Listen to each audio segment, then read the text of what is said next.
Hi, I'm John Cole Morgan, and this week I am really excited. I am doing machine embroidery, but not just machine embroidery. I am taking all the different stabilizers from Vlieseline and I'm giving them a go. Now I love this because you just take a few little bits and you try and you play and you have a little bit of a go on the white stuff to give it a go. So the first thing I'm going to show you is Thermolam. I know, machine embroidery on Thermolam. Not seen that. I'm not suggesting that the Thermolam is going to be for external use or on the outside of a coat or anything, because it will get damaged and it will stain the white. You know what it's like. Anything white will just go and absorb the dirt. And this is for things that you want to do as embroidery, that you want to put in a frame or on a wall as a wall hanging. And I just cannot believe how beautifully things stitch out on it. So we're going to give Thermolam a go. We're also doing S13. Now I know S13 is a really heavy interfacing stabilizer that normally is used for dressmaking and things like that, but I've given it a go on the machine embroidery and you can tell me what you think. With that, I've also paired it with a little bit of leftover wadding pieces. As a quilter, I've got so many leftover wadding pieces, so it's a nice way of being able to use them all up, being able to find a little home for them and be able to make them into super cute little things, and I think I have. You can tell me, you can let me know. So the first thing we're going to do is we are putting the Thermolam into your hoop as per the instructions on your machine. You may have metal clamps that you want to put over the edge. That's absolutely fine.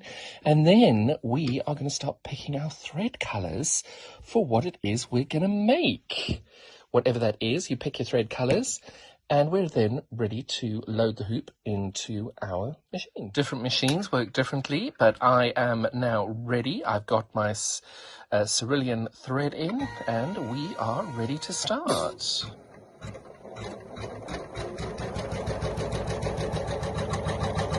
Now, the way I have actually become so enthralled by the Thermolam as a stabilizer to do your embroidery is simply because you don't actually need anything more. This is an embroidery that I was given by a friend of mine, and Suzanne has used this most incredible metallic thread, and I just think that the Thermolam is perfect in every way to be able to have this as a wonderful little display item, put it in a frame or include it in a bag. I just think it's such a beautiful fabric to be able to use as something subtle and soft that you weren't expecting.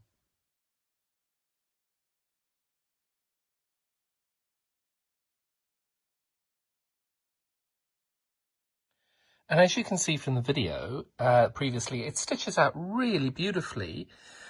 This is obviously a section where you would use to turn the piece through when you were finished, if you were doing it as the design is implied. But just look how pretty that is.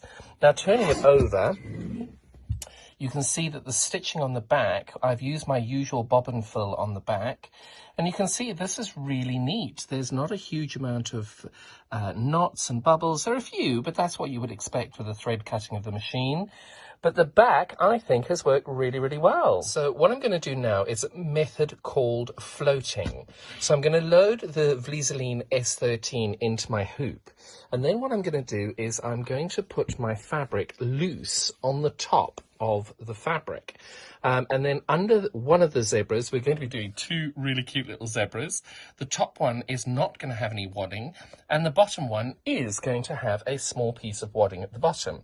I just want to do this technique because I want to show you each of them and see how different they look and see which you might find appealing. So what I've done now is you can see that my fabric is completely loose, as is my wadding, and then I am applying the pre-stitch function on my embroidery machine, which is going to stabilize the area in which my little zebra is being stitched.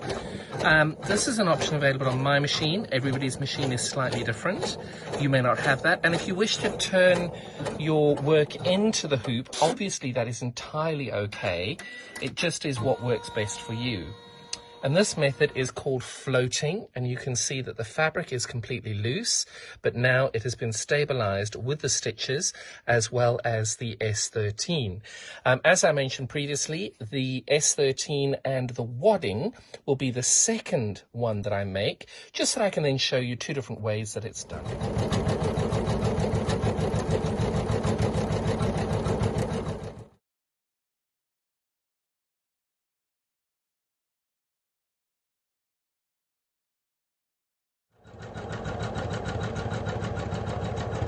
So that becomes that. Isn't it cute? So there we have our two little zebras. Now I have a personal favorite which I prefer, and this one I'm just going to show you. This is the plain stitching with the S13. Now I did float it, so you can tell that there's a little bobble here. The reason is that you haven't got that thick tension on your fabric as you are actually stitching out. So you may end up with these little bobbles on there. For me, that's not a problem. But if you want to avoid that, that is how you would do it, is you would then get a much greater tension by putting it underneath the hoop over here with the stabilizer. For myself, I prefer it this way, but you must do what works for you. Now, as you remember, the second one, we have created this with a little bit of wadding. Now, personally, I prefer the wadding because you've got, I feel, a much deeper look of the embroidery. So if we just look around the butterflies, that one doesn't have the wadding in it, whilst this little butterfly does.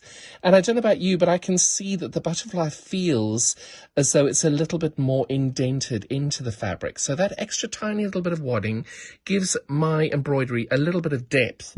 Round the hooves and around the legs, you can see it's a little bit puffier than it is on the previous one over there. And for me, I prefer to be able to use the wadding on with the S13. And I adore these. These would be really good to be able to use as a pocket on a baby bag, or if you're going to be making a pocket on a jumper. It's just really cute little pieces there. And when in doubt, it could always just be a little mug rug for mum and dad who are sitting in the baby room looking after baby while they're having a nap. And I just think they're really, really sweet. So for me, my personal favorite is to be able to float my fabric. You've got a little piece of wadding and you've got your Vlieseline S13. And I think that finish is my favorite. But if you didn't want to use the wadding, that one also looks really, really, really sweet. Now, the next product we're going to try is StitchNTear. You can buy StitchNTear in these wonderful little bags. I love buying them in the bags because it slots perfectly into your sewing bag. If you're going to be taking it just to a small project, I personally prefer having these little bags, and I've got loads of them stashed away. So we're going to give this a go. We're going to do two different options, just like we did previously. We're going to do it with one layer, and then we're also going to do it with the wadding. So like with the S13, you're going to get your stabilizer lined up in your hoop, ready to go. I've got my bits hanging over the edge. But instead of putting a bit of wadding, I'm going to use 2 layers of the StitchNTear here, and to be able to show you the difference between using 1 layer and 2 layers. Normally, you do not need the 2 layers. I'm going to do some pretty dense embroidery at this point, so it'd be quite nice to see the difference.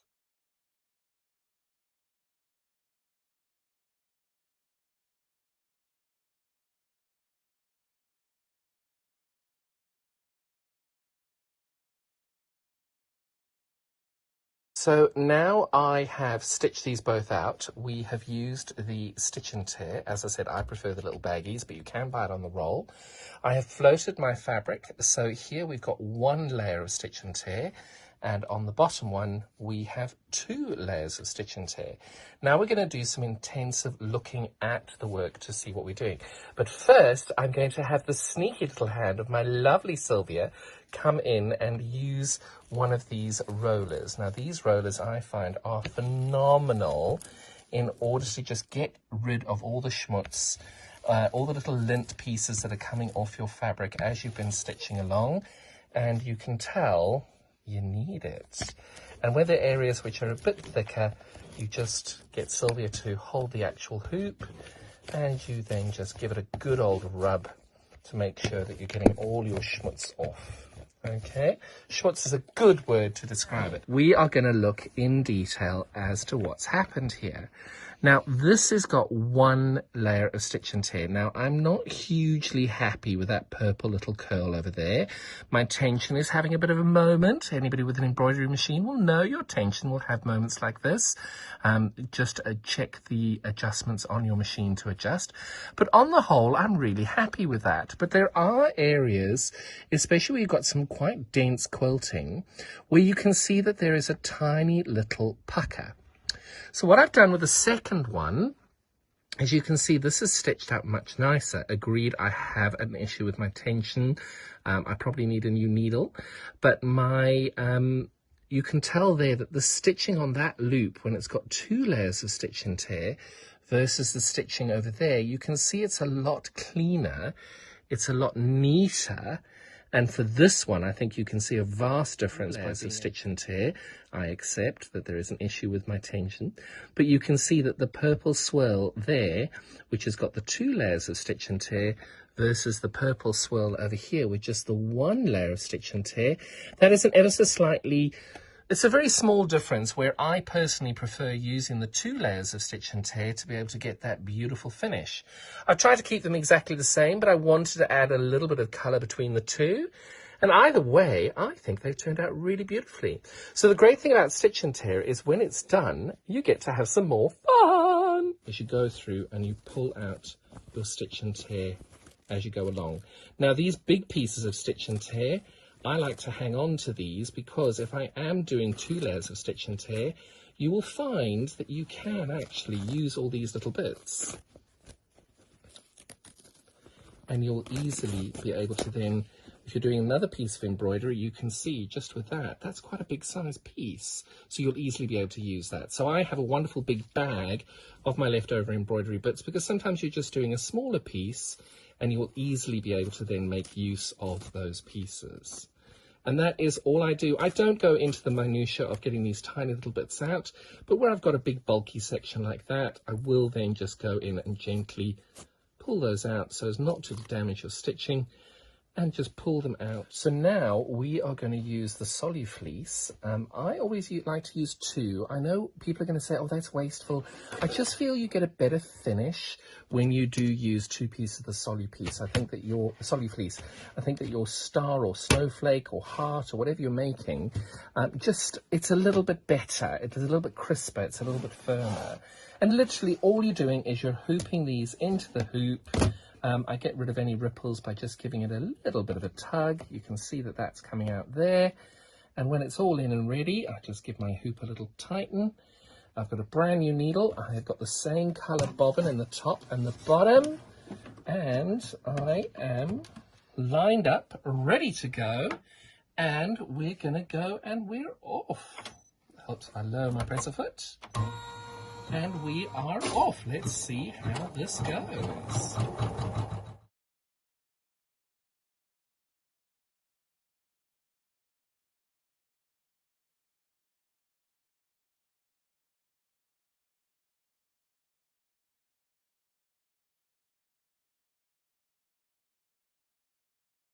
So we have now stitched out our snowflakes. With these, I do like to make sure I utilize as much of the Solufleece as I can, especially when I'm using my 2 layers. And what I did was I put my 4 snowflakes in the corner, and then I made sure that I did an extra little one in the middle. Once I've done it, you don't need to, but I just give my little, because I get a little bit of schmutz coming off. You can see all the discoloration from the thread. And now we are ready to go and dunk it in the water, give it a nice little bath, and all of this will disappear. So we've taken it out of our hoop, and now the fun bit. You're going to get some normal cool water. Usually use a sink that isn't yours. And literally, you just hold it underneath it, and it disintegrates and fades away.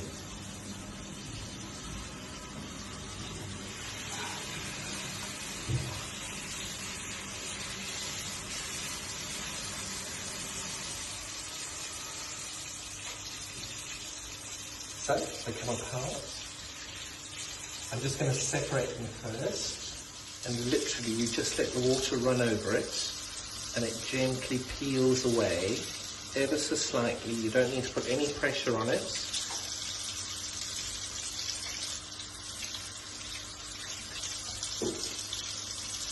And you just let the water run over. I'm just giving it a little bit of a massage. Now remember, we've used 2 layers of the Vlieseline Stabilisers, so it just needs a little bit of extra water, a little bit of running through, and we are okay. And all I've done now is I'm laying these flat on a surface here.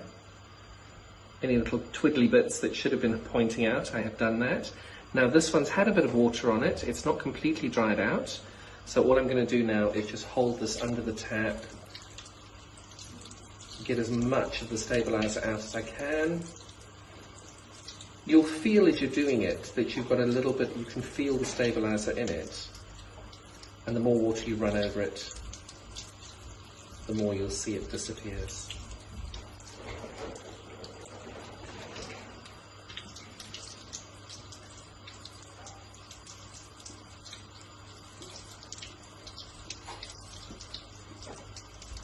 There we go, that's our fourth one. It does help having this drying board here. And that is the last one. Now I've laid everything out, really, now that it's dried, I'm just laying everything out nice and flat, and we just wait for it all now to dry.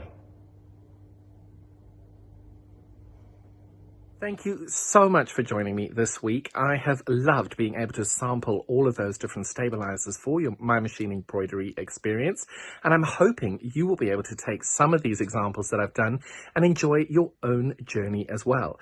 Now, one thing that Vlieseline does provide, popping up the side, is these amazing boxes of embroidery sets. You get 5 A3 sheets of different stabilizers and things to try for your machine embroidery journey, and I haven't sampled each of these. This contains H54, Solufleece, StitchNTear, and FusionTear. I've only done one or two of those, so this is a great way of being able to go and get something really fabulous and be able to explore the products on a small scale and be able to then find what works best for your machine embroidery journey. One thing I do want to add, please do share your comments and pictures and things on this video, and at the end of March, we are going to be giving away to our favorite make of yours. We're going to be giving away the 5 pieces of freestanding lace that I made in this demonstration. So please, we look forward to seeing what you've made and how you've done it. And thank you so much for your time today. Look after yourselves. Have a great week, and bye-bye.